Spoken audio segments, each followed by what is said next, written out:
Hello everybody, and welcome to this, my first of two videos on the Zenit-C. So a lot of people pronounce this Zenith. And my good friend Mykola, who grew up in Ukraine, specifically in Kiev, about 3 miles from the factory where this camera would have been made, when I got it, I brought it into work and I said, "Hey Mykola, check this out. Check out this Zenith that I got." And he went, "No, Zenit." So the proper pronunciation, according to my Ukrainian friend, is Zenit. This was the Zenit-C is an interchangeable lens SLR, and what that means is that the lens can be taken off and a different one can be put on at any time when you're not taking a photo without ruining the camera. It's a 35 millimeter camera, so any 35 millimeter film will work. And single lens reflex means it has a single lens.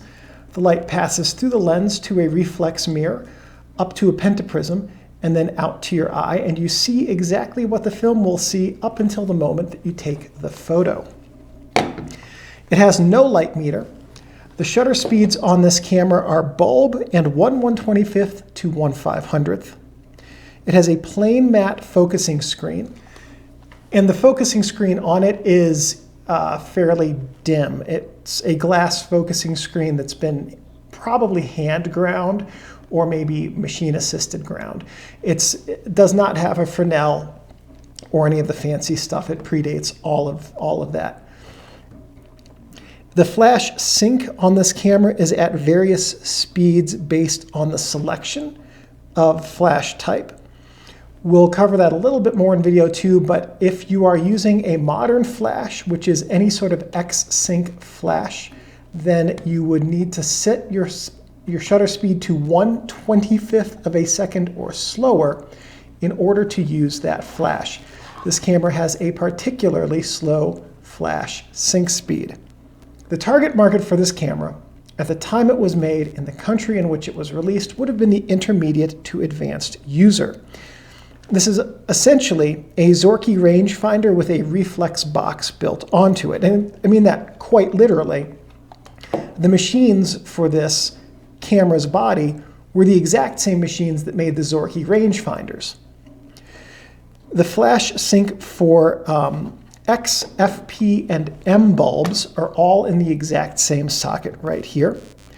And it was made by KMZ, which stands for, I apologize to all my Ukrainian viewers, Krasnogorski Mekhanicheskii Zavod, which is Krasnogorsk Mechanical Works in English.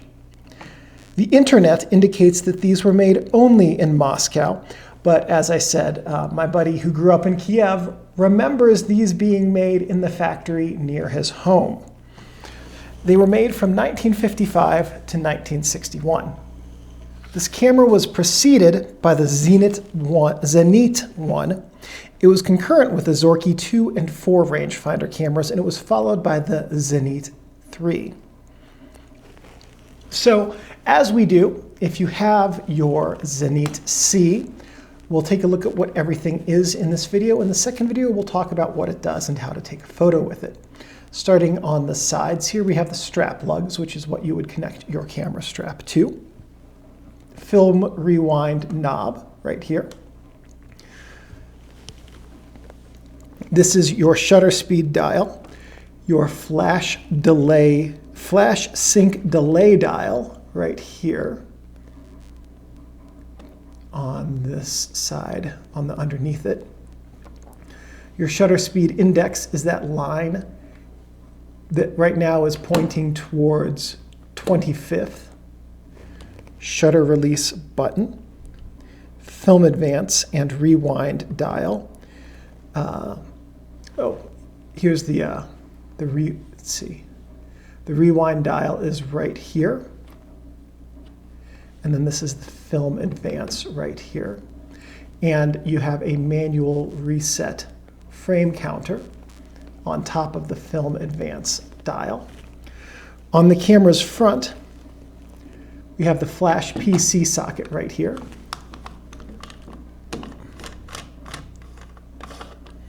We have the lens mount right here. This camera can only take preset lenses, as you may have noticed.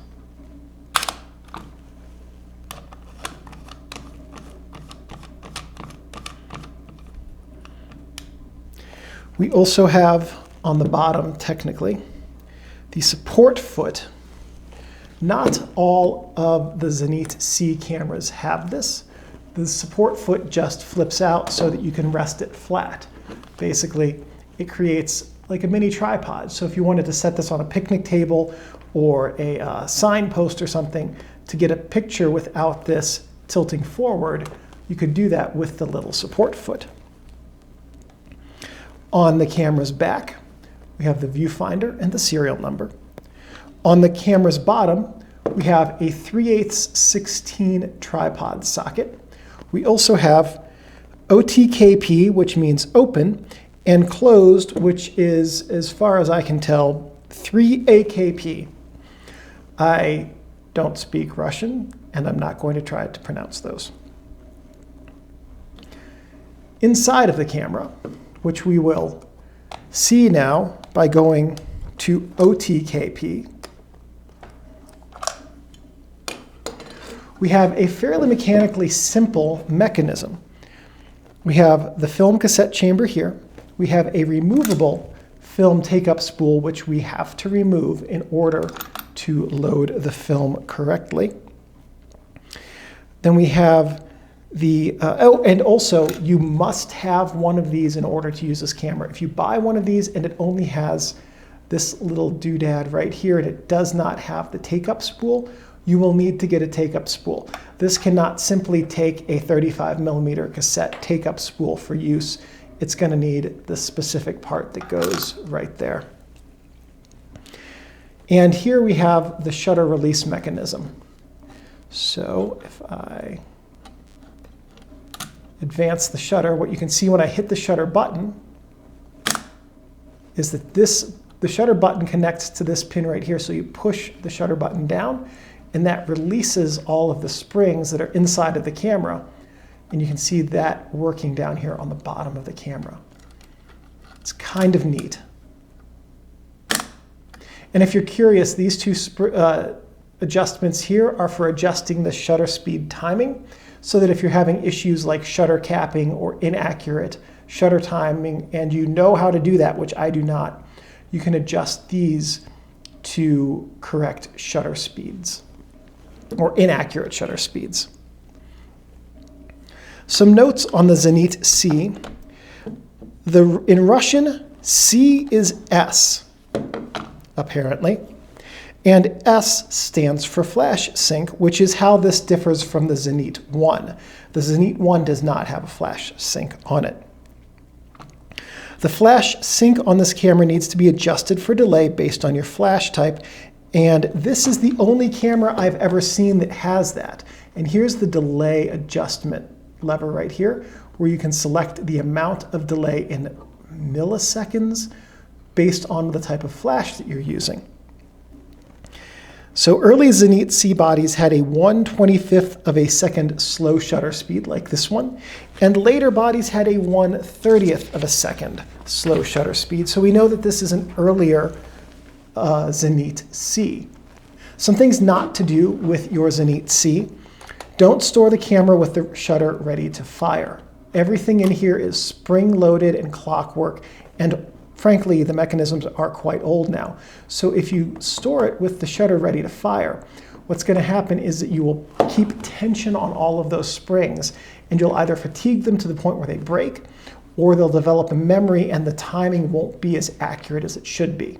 So whenever you're going to set your camera down, even if it's just overnight, trigger the shutter, because a wasted frame, if you're leaving film in there, is cheaper than a camera repair.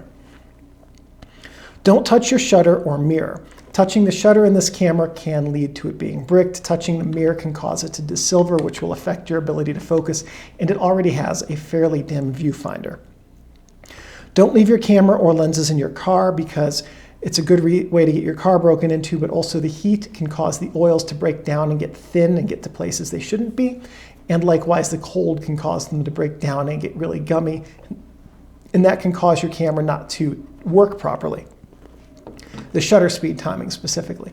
This only uses preset lenses, so oil on the aperture blades is not an issue at all, because whenever you're going to use this, you're going to set the aperture and then you're going to take the picture. And when you turn the aperture ring, the aperture is going to close correspondingly.